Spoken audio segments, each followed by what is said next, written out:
नमस्कार प्रिय दर्शकों, हाजिर हूं मैं जन्म कुंडली अध्ययन करने के लिए। एक जन्म कुंडली लेकर आप सबके सम्मुख उपस्थित हुआ हूं।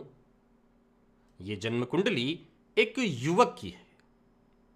मैं जन्म की तारीख बता देता हूं ताकि आप भी इस जन्म कुंडली का निर्माण कर सकें और फिर हम सभी मिलकर इस जन्म कुंडली का अध्ययन करेंगे। तो सबसे पहले आप जन्म की तारीख नोट कर लीजिए।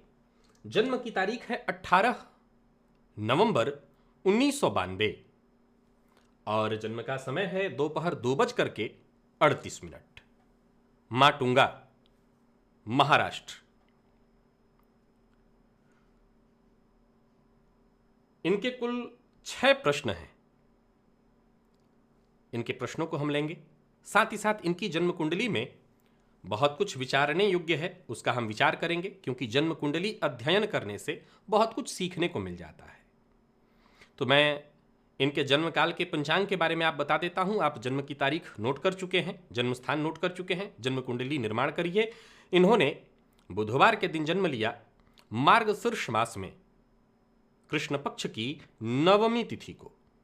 पूर्वा फाल्गुनी नक्षत्र के प्रथम चरण में इन्होंने जन्म लिया। सिंह राशि, मनुष्यगण। यह अग्नि तत्व की राशि है। सूर्य इस राशि के राशिश होते हैं और कुंडली इनकी जो बनती है वो मीन लग्न की बनती है। आइए अब प्रारंभ से ही समझने का प्रयत्न करते हैं। लग्नेश और राशिश आपस में मित्र हैं। सूर्य और गुरु आपस में नैसर्गिक मित्र, परंतु तत्वतः भेद। यहां राशियों का जो भेद है उसे समझना है। लग्न जातक का जल तत्व का है और राशि जातक की अग्नि तत्व की। दोनों में भेद है, सामंजस्य नहीं बैठा। ये एक कमजोर पक्ष है। अब इसके बाद सीधे इनके लग्न पर आइए। आप देखेंगे कि लग्न का मान 3 अंश 3 कला। मीन राशि बनी हुई है लग्न में, कमजोर स्थिति। लग्नपति जाकर के कुंडली के सप्तम भाव में बैठकर लग्न को देख रहे हैं। तो यो यो भाव स्वामी दृष्टो युतोवा, अपने भाव को देख रहा ग्रह उस भाव की वृद्धि कर देता है, तस्य भावस्य वृद्धि ही। परंतु यहां पर एक समस्या है। स्वतः देव गुरु बृहस्पति कमजोर पड़ गए हैं। वो कैसे? यहां पर देव गुरु बृहस्पति कुंडली के सप्तम भाव में बैठे हैं और आपको बता दूं कि कालपुरुष की कुंडली में यहां पर शुक्र की राशि होती है जो इनकी शत्रु की राशि है। लेकिन उससे भी ज्यादा विचारणीय है कि यहां पर केंद्राधिपति दोष से देव गुरु बृहस्पति ग्रसित हो गए हैं। प्लस पॉइंट ये है कि अंश बल में ये 13 अंश पर है, हस्त नक्षत्र में, चंद्रमा के नक्षत्र में, परंतु इनको केंद्राधिपति दोष लगेगा। बताया था कि दो शुभ ग्रह का भाव का स्वामी अगर उसी केंद्र में अपनी राशि में न बैठ करके दूसरे किसी राशि में बैठे तो अपनी शुभता वो खो देता है। तो यहां देव गुरु बृहस्पति इस जन्म कुंडली के सर्वाधिक शुभ ग्रह शुभता खोने का काम करेंगे। और वहीं आपको मैंने बताया था कि कुंडली के द्वितीय, पंचम, सप्तम, एकादश भाव में देव गुरु बृहस्पति अकेले भाव नाश करते हैं। हर जगह नहीं, द्वितीय, पंचम, सप्तम और नवम में देव गुरु बृहस्पति अकेले बैठ करके भाव नाश करते हैं। परंतु चूंकि लग्न इन्हीं का है, अतः इनसे संबंधित चीजें, चाहे वो शिक्षा हो, चाहे वो संतान हो, चाहे वो दाम्पत्य हो, चीजें जातक को प्राप्त तो होंगी, लेकिन सब में कहीं ना कहीं कमी अवश्य रहेगी, क्योंकि देव गुरु अपना संपूर्ण प्रभाव देने में असमर्थ है। लग्नेश का सप्तम में बैठ करके लग्न को देखना, भाग्येश का, क्योंकि दूसरा पॉइंट बनता है अगर आपके लग्न में कमी आई है तो फिर इसके बाद हम उसकी पूर्ति कहां से करेंगे। पुरुष की कुंडली है, पुरुषार्थ देखेंगे, लेकिन भाग्य पर नजर पहले जानी चाहिए। तो भाग्येश जाकर के पंचम ज्ञान भाव में बैठे हैं, ज्ञानेश जाकर के षष्ठ भाव में, और ये जो भाग्येश मंगल हैं वो नीच राशि में है, जन्मांक में भी और नौमांश में भी। यहां पर कई लोगों के बारे ने ऐसे सूत्र मुझे बताए थे, या कुछ लोगों ने पूछा था कि हमें बताया गया है कि अगर जन्मांक में कोई ग्रह नीच का हो, नौमांश में नीच का हो जाए तो माइनस माइनस कट करके प्लस हो जाता है। गलत है, ये शुद्ध रूप से गलत है और इसका प्रमाण है षड्बल। मेरे सामने है, मैं षड्बल भी लेकर के यहां बैठा हुआ हूं। तो असंभव, सीधी सी बात है कि जन्मांक चक्र में कोई ग्रह उच्च का हो और नौमांश में नीच का हो तो वो नीच के समान फल देता है। जन्मांक में कोई ग्रह नीच का हो और नौमांश में उच्च का हो तो वो ग्रह उच्च के समान फल देता है। तो जन्मांक में कोई ग्रह नीच का हो और नौमांश में नीच का हो जाए तो अति नीच की स्थिति में आ जाएगा, वो श्रेष्ठ फल प्रदायक नहीं बन पाएगा। और जैसा कि मैंने कहा षडबल इस बात का प्रमाण है। वैसे देखा जाए तो इनकी कुंडली में मंगल पंचम भाव में बैठे हैं भाग्यपति बन करके। एक और सूत्र कहता है कि त्रिकोण का स्वामी त्रित्रिकोण में कोई बहुत विशेष शुभ फल प्रदायक नहीं बनता। मैं ये नहीं कह रहा हूं खराब होता है, मैं कह रहा हूं बहुत शुभ फल प्रदायक नहीं होता। क्यों? क्योंकि ये लक्ष्मी का भाव है। अगर इसी भाव का स्वामी केंद्र में चला जाता है तो वो कहीं ज्यादा बली हो जाता है, क्योंकि ये विष्णु का भाव है। तो लक्ष्मी और विष्णु का संबंध बनता है तब केंद्र त्रिकोण योग बने। ये कोई विशेष प्रबल स्थिति नहीं होती, लेकिन खराब भी नहीं है। परंतु यहां पर स्थिति मजबूत नहीं हुई इनकी। शनि की दृष्टि से दृष्ट, शनि की दृष्टि लग्न पर, ये जातक के जीवन काल में प्रत्येक कार्य को विलंबित करने वाले हैं। शुक्र जो कि इनकी कुंडली के 10वें भाव में बैठे हैं, ये पाप कर्तरी योग में आ गए हैं। शनि और राहु ने मिलकर के इनको पाप कर्तरी योग में डाल दिया है। ये कर्म भाव है, तो कर्म भाव ही पाप कर्तरी योग में आ गया। ये दाम्पत्य के कारक हैं, दाम्पत्य के कारक पाप कर्तरी योग में आ गया। अभी एक आपको राशि फल में मैंने भावाश्रय संबंध बताया था। भावाश्रय संबंध के आधार पर देखें तो जरूर शुक्र को यहां बल मिल रहा है। आप पूछिए कैसे, वो समझा देता हूं। शुक्र यहां पर देखिए 12 हंस पर स्वयं बैठे हैं पाप कर्तरी योग में, लेकिन शुक्र गुरु की राशि में, गुरु स्वतः केंद्राधिपति दोष से ग्रसित होने के कारण अपनी शुभता खो रहे हैं। पुनः नोट करिएगा, अपनी शुभता खो रहे हैं, बल नहीं खो रहे हैं, शुभता। लेकिन अंश बल में वो 13 अंश पर चंद्रमा के नक्षत्र में है, अतः शुक्र को बल मिल जाएगा।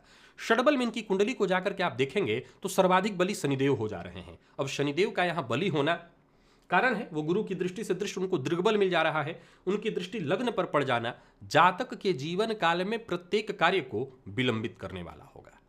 तो ये सामान्य कुछ बातें हमने यहां देखी। बाकी के ग्रहों की स्थितियों पर हमारी चर्चा होगी आगे। इनके प्रश्नों की ओर सीधा सीधा चलते हैं। वर्तमान समय में जातक को चंद्रमा की महादशा चल रही है और 2034 में राहु की महादशा इनको आएगी। इसी दौरान चंद्रमा और मंगल बीतेंगे। तो सूर्य, चंद्रमा, मंगल इस लग्न के सर्वाधिक कारक ग्रहों में से, विशेष करके चंद्रमा और मंगल सर्वाधिक कारक ग्रहों में से एक होने चाहिए। आइए पहला प्रश्न, जातक कहता है कि मुझे अमेरिका में जाकर के सेट होना है, मैं वहीं जाकर के बसना चाहता हूं। यह संभव है तो कब तक?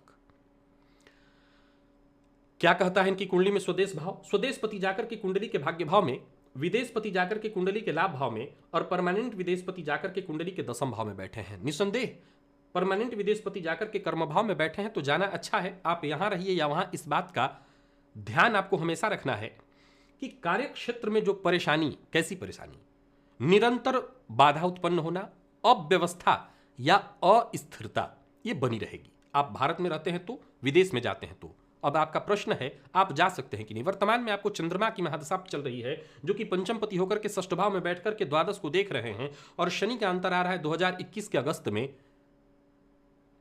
स्टडी वीजा पर जा सकते हैं। नौकरी के लिए जाना तो मुश्किल दिखाई पड़ रहा है, लेकिन शिक्षा के दृष्टि के लिए अगर आपको वीजा लगाना है लग जाएगा। शिक्षा के वीजा पर आप अमेरिका जा सकते हैं। अब देखिए, निर्भर करता है कि आपके पास जो मौका मिले। अगर जाना ही एकमात्र उद्देश्य है कि मुझे जाना ही जाना है, बिना विदेश गए मेरा काम नहीं चलेगा, तो आप स्टडी वीजा पर चले जाइए। लेकिन आप कहते हैं नहीं, ऐसा नहीं है, जब मुझे मिलेगा काम तो कार्य क्षेत्र के हिसाब से जाऊंगा, तो भी आपको रुकना पड़ेगा। तो सवाल उठता है कि अभी रुकना पड़ेगा तो कब जाएं? देखिए, जहां तक मैं इस कुंडली को देख रहा हूं, अभी ये कुंडली मौका आपको नहीं देगा। नॉर्मली आपको विदेश जाने में कम से कम जो ग्रह स्थिति मैं देख रहा हूं, यहां पर अगर देखा जाए तो 3 और 1 4 शनि बुध, आपको 4 1 5 लगभग 4 साढ़े 4 साल का इंतजार करना पड़ेगा, तब जाकर के आप नॉर्मली ऐसे जा सकते हैं। वैसे मेरी राय है कि अगर आपके घर परिवार वाले सहयोगी हैं तो स्टडी वीजा पर ही चले जाइए अगर आप जाना चाहते हैं। आपका अगला प्रश्न, विवाह कब तक होगा, पत्नी कैसी होगी, दाम्पत्य जीवन कैसा होगा? आपके तीनों प्रश्नों का जवाब सीधा सीधा इस गुरु से मिल जाएगा। अभी थोड़ी देर पहले मैंने कहा था गुरु भावनाश करेंगे। यहां पर यह लग्न इन्हीं का है, लेकिन इसके बावजूद ये भावनाश करेंगे। भावनाश में कुछ चीजें बहुत जरूरी होती हैं समझना। जरूरी नहीं है कि गुरु यहां है तो वो भावनाश ही करेंगे। इसको इसलिए जानना और समझना जरूरी है कि केतु का संबंध यहां इनसे बन जा रहा है। देव गुरु बृहस्पति यहां पर शुभता अपनी खो रहे हैं और अकेले भी हैं। फलस्वरूप विवाह होना, विवाह के बाद दाम्पत्य जीवन में भी थोड़ी बहुत परेशानी, तनाव रहेगा। अब इसमें तनाव क्यों रहेगा? हम किसी भी जातक के जीवन काल में जन्म कुंडली को अगर हम अध्ययन कर रहे हैं तो मुझे लगता है जन्म कुंडली को साइड कर देना चाहिए और सबसे पहले मनोविज्ञान को देखना चाहिए। एक ज्योतिषी सबसे पहले मनोवैज्ञानिक हो। जरा गौर करिए, इस जातक के जीवन काल में आप पाएंगे कि 2 तथ्य इसके अंदर जीवित है, एक जल तत्व और एक अग्नि तत्व। तो ये दोनों में सामंजस्य नहीं है। ये दोनों आपस में सामंजस्य नहीं बिठा पाएंगे। फलस्वरूप जातक कई बार शनिदेव क्या करेंगे, हर कार्य विलंबित कराएंगे। फलस्वरूप जातक के प्रयत्नों के बावजूद, टैलेंट है, क्षमता है, गुरु की दृष्टि है, तो भाई एक बात याद रखिएगा, गुरु ने शुभता जरूर खोई है लेकिन उनकी दृष्टि लग्न पर है, अपने घर को वो देख रहे हैं। तो जातक के अंदर क्षमता होगी, क्षमताओं में कमी नहीं है, लेकिन अपनी क्षमताओं का वो लाभ नहीं ले सकेगा। तो क्या होगा, उद्विग्न होगा, परेशान होगा, और ये सब होगा तो क्या होगा, तो चिड़चिड़ा हो जाएगा, बात बात पर उसको गुस्सा आएगी। तो ये बातें हर जगह लागू होंगी। हमने क्या किया, कोई ज्योतिष नहीं लगाया यहां पर, यह मनोविज्ञान है। हर जगह जरूरी नहीं है एक ज्योतिषी ज्योतिष लगाए, मनोविज्ञान को समझिए। तो घर में कलह करेगा, दाम्पत्य जीवन में कलह करेगा, तो वो जरूरी थोड़ी है कि अकेले वो करेगा, सामने वाला भी ऐसा ही अगर आ गया तो वो भी करेगा। सप्तम भावपति बुध जाकर के कुंडली के भाग्य भाव में बैठे हैं। वैसे तो आपके विवाह के बाद ही भाग्योदय की स्थिति है, लेकिन ये बुध कैसे हैं, वक्र अवस्था में है। मीन लग्न की कुंडली में बुध का मंगल की राशि में मंगल के साथ तात्कालिक शत्रुता बनाते हुए कोई विशेष शुभ प्रभाव नहीं होगा। और वहां पर ये अगर मान करके चला जाए कि तात्कालिक शत्रुता बनाते हुए वक्र अवस्था में हो जाए तो कोई विशेष शुभ परिणाम नहीं दे पाएंगे। अर्थात इसका मतलब क्या निकला, दांपत्य जीवन में बहुत विचार करके, सोच समझ करके, क्योंकि आप चंद्र मांगलिक भी हैं, बाकायदा कुंडली मिलाकर के विवाह करना होगा, तभी जाकर के वैवाहिक जीवन सुखद हो सकेगा। कब तक होगा, इस प्रश्न का जवाब दे तो गोचर कुंडली के हिसाब से अगर आप देखें तो गुरु राशि परिवर्तन वैसे तो किया हुआ है कुंभ में इन्होंने, लेकिन मुख्यतः जब एक बार और करेंगे तो 2022 में प्रबल विवाह की संभावना बन जाएगी। अगर आप विवाह करना चाहें तो 2022 की स्थिति बनती है, आप विवाह कर सकते हैं। ये गुरु गोचर के आधार पर तय मैं कर रहा हूं, तो आप चाहें तो विवाह कर सकते हैं। जन्म स्थान से उत्तर दिशा की ओर आपके लिए विवाह है। लड़की पढ़ी लिखी होगी, अच्छे घर की होगी, हो सकता है बैंकिंग, मैनेजमेंट, फाइनेंस के फील्ड से हो या किसी व्यापारियाना घर से हो, सो अच्छी ही लड़की होगी। अब आपकी जैसी स्थिति हो उसके अनुकूल। अगले वर्ष में दांपत्य जीवन कैसा रहेगा बता चुका हूं, ठीक नहीं रहेगा अगर कुंडली नहीं मिलाया, क्योंकि गुरु भावनाश कर रहे हैं। तो बाकायदा कुंडली मिलानी होगी तभी दांपत्य जीवन सुखद होगा। अगला प्रश्न, नौकरी कैसा होगा, इसका जवाब दे चुका हूं। आपका कर्म भाव जो है पाप मध्यत्व में है, सो आप जहां भी रहेंगे, ये सूर्य राहु के साथ है, हालांकि डिग्री वाइज दोनों में बहुत दूरी है। एक तो विशाखा नक्षत्र में गुरु के नक्षत्र में सूर्य है और राहु ज्येष्ठा नक्षत्र बुध के नक्षत्र में है, दूरी दोनों में बहुत ज्यादा है। सो बहुत ज्यादा मुझे परेशानी इस बात से तो नहीं लगती, फिर भी कार्यस्थल पर चूंकि आपका लग्न क्या है, मीन, तो कई बार मीन लग्न गुरु से प्रभावित लग्न है, राशि आपकी सिंह है, सत्यता, मुंह पर बोलना, कई बार ऐसा बोल देना जो लोगों को कड़वा लग जाए, चुभ जाए, तो यह भी एक बहुत बड़ा कारण बनेगा कि जो बॉस होंगे, जो उच्चाधिकारी होंगे, क्योंकि मीन लग्न में द्वितीय भाव के स्वामी मंगल ही बनते हैं, वो नीच राशि में बैठे हुए हैं पंचम भाव में। आपको पता है आपका ज्ञान बहुत जबरदस्त है, आपको आपके ज्ञान में कमी नहीं है, लेकिन आप अपने ज्ञान का, कई बार होता क्या है कि आपके पास ज्ञान तो है लेकिन अभिव्यक्ति नहीं है। अर्थात कई ऐसे लोगों को आपने देखा होगा कि ज्ञान की कमी है, उसने किताब बहुत नहीं पढ़ी। मैं कई ऐसे लोगों को जानता हूं जो बहुत पाठशाला नहीं गए, लेकिन लोगों से मिलते जुलते उनका ज्ञान देख करके लगता नहीं उनको सब विषय में समझ आती है, हो जाता है। यहां अभिव्यक्ति की भी कमी होगी, और मंगल नीच राशि में है तो ऐसा बोल बैठेंगे जिससे लोग आपके शत्रु बन जाएं। फलस्वरूप आप समस्याओं को समझ सकते हैं। तो कार्य क्षेत्र में निरंतर परेशानी आएगी, मैं उपाय जरूर बताऊंगा, लेकिन परेशानी आएगी, तो आपको बहुत सतर्क और सावधान रहना होगा। कार्य क्षेत्र में दिक्कत है, मैं ये नहीं कह रहा कि आपकी नौकरी नहीं चल जाएगी, चल जाएगी। आजीविका है इस कुंडली में, धन भावपति धन भाव में बैठे हैं, लाभपति पंचम में बैठे, भले नीच राशि में परंतु पंचम में है, और इस कलयुग में नीच ग्रह भी अपना काम तो कर ही जाते हैं। तो आप धन तो अर्जित कर ही लेंगे, लेकिन आपको कार्य क्षेत्र में परेशानियों का सामना अवश्य करना पड़ेगा, सतर्क रहना होगा इसके लिए। स्वास्थ्य कैसा होगा, चंद्रमा बैठे हैं षष्ठ भाव में और षष्ठपति जाकर के भाग्य भाव में। यहां देखा जाए तो मैं किसी बड़े रोग की तरफ इशारा तो नहीं कर रहा हूं, लेकिन शनिदेव को रोग का कारक कहा गया है, उनकी दृष्टि आपके व्यक्तित्व पर है, आपके पेट पर है। सो पेट में जलन की शिकायत रहना, पेट से संबंधित परेशानी होना, मंगल शनि का संबंध पेट से हो तो पेट से संबंधित ऑपरेशन होना, चंद्रमा षष्ठ में है तो कफ जन्य रोगों की शिकायत होना, इसकी संभावना बनेगी। तो आपको स्वास्थ्य का विशेष रूप से ख्याल रखना पड़ेगा। ये कोई बड़ा रोग तो नहीं है, ये छोटे छोटे रोग हैं, सावधानी से काम बन जाएगा। यहां चंद्रमा षष्ठ में बैठे हैं, मंगल पर शनि की दृष्टि है और शुक्र पापकर्तरी में है, फलस्वरूप आपको मधुमेह का रोग भी सावधानी से ध्यान में रखना होगा। कम उम्र में पकड़ेगा, अगर माता पिता को रहा है, विशेषकर पिता को, तो मधुमेह की शिकायत होगी। कुंडली में भाग्योदय कौन से वर्ष में होगा, जीवन का सबसे अच्छा समय यही है, कहीं और जाने की आवश्यकता नहीं, फिर तो राहु आ जाएंगे। जो करना है यही, अरे गुरु आते आते तो बुढ़ापा आ जाएगी, तो जो करना है यही करना है। इसी चंद्रमा और मंगल में सब कुछ कर लेंगे। हमेशा याद रखिएगा, राहु की महादशा तब तक बुरा नहीं करेगी, बेस तैयार होता है उससे पीछे की महादशाओं में। गौर करिएगा कि राहु से पहले किसकी महादशा होती है? मंगल। मंगल कौन? पराक्रम। तो राहु आपको सही दिशा तभी देंगे जब मंगल में अखंड पुरुषार्थ किया जाए। तो पुरुषार्थ से पीछे मत हटिए। एक दूसरा, यहां जहां तक मैं इस कुंडली को देख रहा हूं, समय यही अच्छा है। भाग्योदय आपने मुझसे पूछा, मंगल भाग्योदय तो वैसे 28वें वर्ष में करा देते हैं। जाकर के बैठे हैं ये चंद्रमा की राशि में, तो जिस भाव में बैठे हो वही वर्ष हो जाता है। तो यहां देखा जाए तो 24वां 28वां ये वर्ष आपके लिए भाग्योदय का ही है। तो भाग्योदय कराने वाला ग्रह कमजोर पड़ जा रहा है, जिसके लिए मैं उपाय लिख देता हूं। लेकिन भाग्योदय कराने के लिए पुरुषार्थ करिए, मेहनत करिए। पुरुषार्थ भाव पर 3 ग्रह की दृष्टि पड़ रही है और पराक्रमपति कर्म से संबंध बना रहे हैं। ये एक बहुत बड़ा प्लस पॉइंट है आपकी कुंडली में। निसंदेह इस कुंडली में मन का भटकाव तो रहेगा, क्योंकि चंद्रमा षष्ठ भाव में बैठे हैं, तो मन का भटकाव तो रहेगा। ये चंद्रमा अगर देखा जाए तो किसी भी शुभ ग्रह की दृष्टि से दृष्ट नहीं है। तो जहां मन के भटकाव को मैं देख रहा हूं, वहीं मैं जानता हूं कि अगर पुरुषार्थ बंदा करे, पुरुषार्थ लगातार करे, तो सफलता अवश्य मिलेगी। संतान सुख से संबंधित जानकारी चाहिए आपको। संतान भाव में मंगल बैठे हैं, शनि की दृष्टि पड़ रही है और देवगुरु 13 अंश पर है। संतान भाव पर राहु की दृष्टि। संतान सुख मैंने बताया था कि गुरु के पास अंश बल हो तो वो तो प्राप्त हो जाता है, लेकिन संतान में भी कहीं ना कहीं दिक्कत आने वाली है। आपका जो शुक्र है वो पापकर्तरी योग में आ गया है, तो शुक्र के पापकर्तरी योग में आने से कहीं ना कहीं थोड़ी सी परेशानी आपके भी भीतर हो जाएगी। सो बार बार एक ही शब्द कहूंगा, क्योंकि संतान पति षष्ठ में यहाँ भाव, भावपति, भाव कारक तीनों को देखिए। तो भाव पीड़ित शनि की दृष्टि के कारण भावपति षष्ठ में जाकर के बैठे और भाव कारक भी इस कुंडली में कहीं ना कहीं कमजोर पड़ जा रहे हैं अपनी सुविधा खो करके। अतः कुंडली मिला करके विवाह किया तभी संतान सुख देख सकेंगे। ये इतने आपके प्रश्न थे। अब सीधे उपाय की तरफ आते हैं, क्योंकि इस कुंडली को ठीक करना होगा। सबसे पहला काम आपको करना होगा, एक त्रिलोह का एक कड़ा बनवाइए या ब्रेसलेट। त्रिलोह सोना, चांदी और तांबा, तीनों का मिश्रण, जिसकी मात्रा आप अधिक कर सकें अपने क्षमता के अनुसार। वैसे तो मात्रा बराबर बराबर करके त्रिलोह का एक कड़ा बनवाइए और उसको या ब्रेसलेट बनवाइए, दाहिने हाथ में धारण कर लीजिए। गुरुवार के दिन करिएगा। केसर घिस करके और गुरुवार के दिन अपने माथे पर लगाना शुरू करिए, जबान पर भी इसको लगाइए। विशेष करके प्रतिदिन आपको गुरुवार तो आपको जबान पर भी लगाना है, माथे पर लगाना है। बाकी हर दिन आपको केसर अपने माथे पर लगाना है, केसर का तिलक अपने माथे पर लगाना है।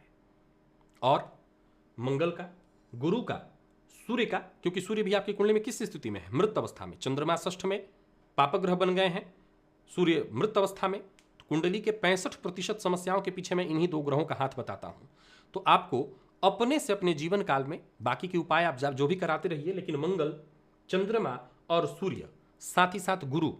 तो गुरु के लिए काम आपको मैं हमेशा कहूंगा, गाय आपको देसी दिखाई पड़े तो मैंने बताया था उसके पीठ पर जो उभरा हुआ हिस्सा होता है वही गुरु है, और उसको सहलाने से गुरु ठीक हो जाते हैं। तो आप एक काम करिए, मंदिर जाना, मंदिर की साफ सफाई करना, मंदिर में नित्य दर्शन करना, इससे आपके गुरु ठीक हो जाएंगे। और 3 ग्रहों का जप, कौन कौन?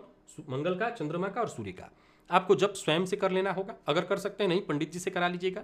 कलयुग में चतुर्गुणित जप की बात कही गई है, चतुर्गुणित जप करना, हर ग्रह की जो संख्या उसका चतुर्गुणित जप।